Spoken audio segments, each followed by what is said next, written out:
Now we're going to look at Cramers rule, which allows us to be able to solve systems of linear equations without going through all of the different types of manipulations to a matrix. So Cramers rule, it uses several determinants, and then we divide those determinants to find our x and y values. And so let's start out with the definition. So let's say given the system a1x plus b1y is equal to c1, and then a2x plus b2y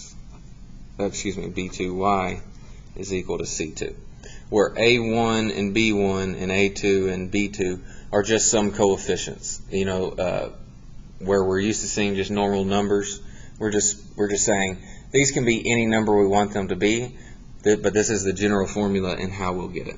And I'm sorry the video's going in and out. It's if I even shake the table too much. So let's keep going.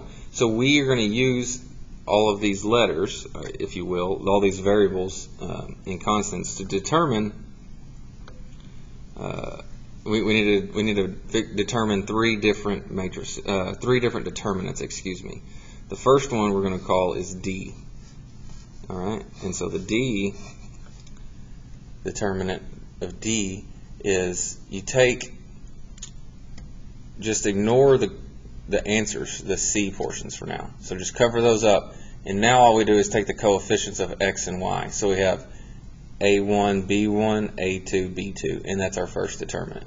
So that's how we're going to do each of these. We're just going to kind of block out one portion of each of these, and what's left over will be what goes in our determinant. Alright, and now d of y, d sub x, that's going to be equal to another determinant. So D, the regular big D, it doesn't worry itself about the answer choices over here. D sub x, what it's telling you is now if there's a D sub y or a D sub x, then we're going to be using the answer choices over here. And those answer choices are going to replace the variable that we have written right here. So that are going to replace, the coefficients attached to that variable right here. So if we come back to this D portion, now we're finding the x value. So these a's are going to be gone, but those b's are going to stay in their position. So the c's, the c1 and c2, now replace a1 and a2. So if there's an x, that means we're replacing the x coefficients over here from D with c1 and c2. So since I'm finding D sub x, I know I'm replacing the x coefficients, a1 and a1 and a2 are no longer here, so I need to replace these with the answers. Alright, and then everything else stays the same. So that's a little tricky. Just think about it, memorize it, but try to talk yourself through it, and that's the best way to help memorize it and keep track of these things long term. Alright, so over here I'm finding D sub y, which now means I'm getting rid of the y coefficients, which are these b's. So now the a1 and a2 are going to stay in the place here in the first column, and now the y's are going to be replaced with the c's. So notice the c's are over here in D sub x, and they're over here in D sub y. So let's just kind of talk about what we did. Capital D is the coefficients of x and y. These are the x's, and these are the y's. When you're finding D sub x, we get rid of the x values from D, which are a1 and a2, and we replace those with c1 and c2. And b1 and b2 stay the same. When we find D sub y, we're replacing the y values. So now the y values from D go away, and we're only left with a1 and a2, which go here. And then c1 and c2 replace those values. Alright, and so these are the three determinants, and what this allows us to do is be able to solve this equation for x and y.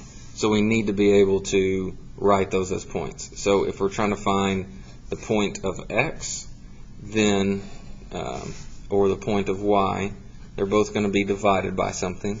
And on the bottom, they're both going to have the same thing in common, d. So whatever this determinant turns out to be goes in the denominator of both of these values. And then x, the d sub x goes on top. If you're trying to find the y, the d sub y goes on top. All right, so just try to talk yourself through it about how I did it and how you can do it when the C1 and C2 replace which coefficients. And so let's look at an example 1. Solve using Cramers rule.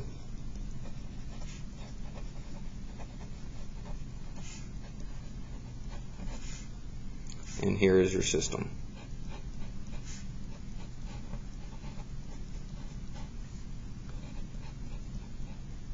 Oop, I messed up.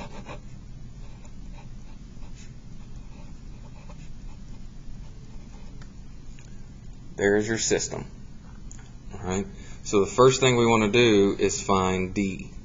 And in fact, it might be beneficial to go ahead and find d sub x, and d sub y, and just set up the determinants and then work out all the math.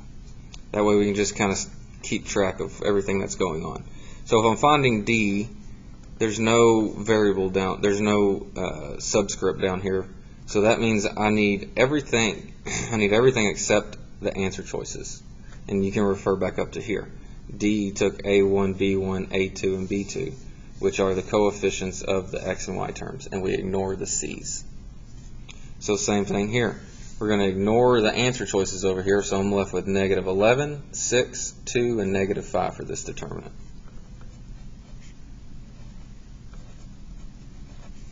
Alright, and we'll finish that in a second. Let's just make sure we're on the right track and write all the determinants down. And I encourage you to do this by yourself. Work as much as you can. Stop if you need to and come back and view what I'm doing. So d sub x means I'm getting rid of all the d coefficients, which are the negative 11 and 2.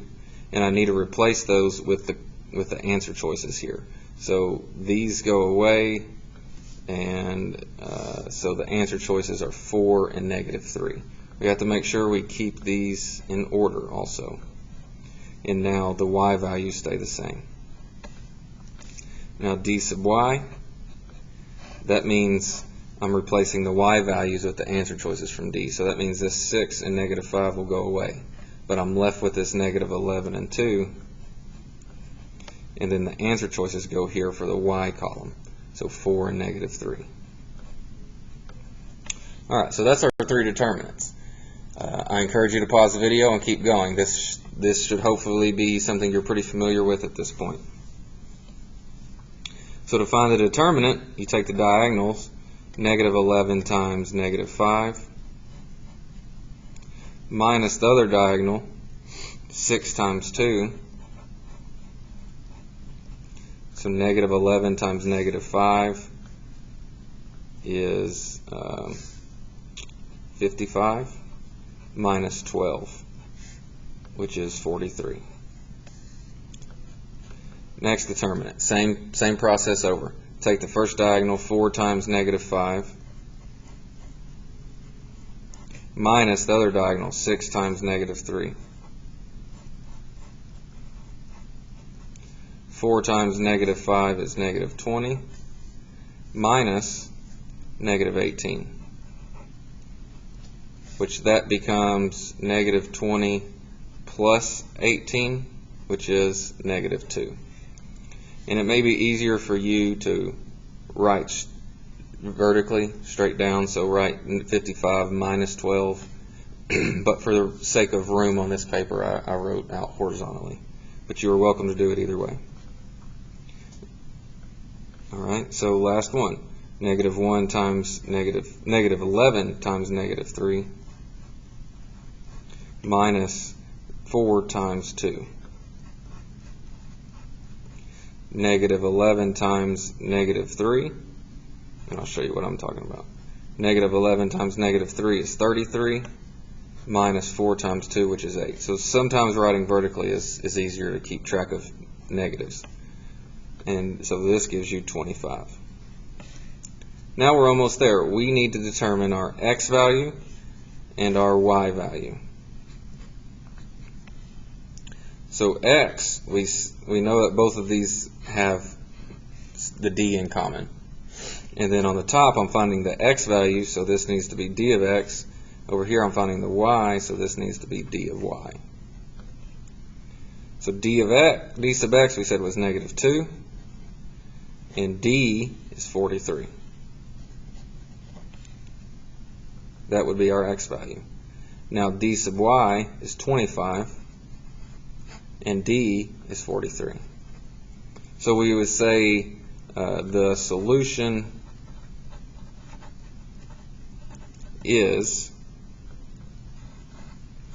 our x value is negative 2 divided by 43, comma, 25 divided by 43. Alright, so this is a much easier way of working matrices problems that do not give us very nice answers. Alright, good luck.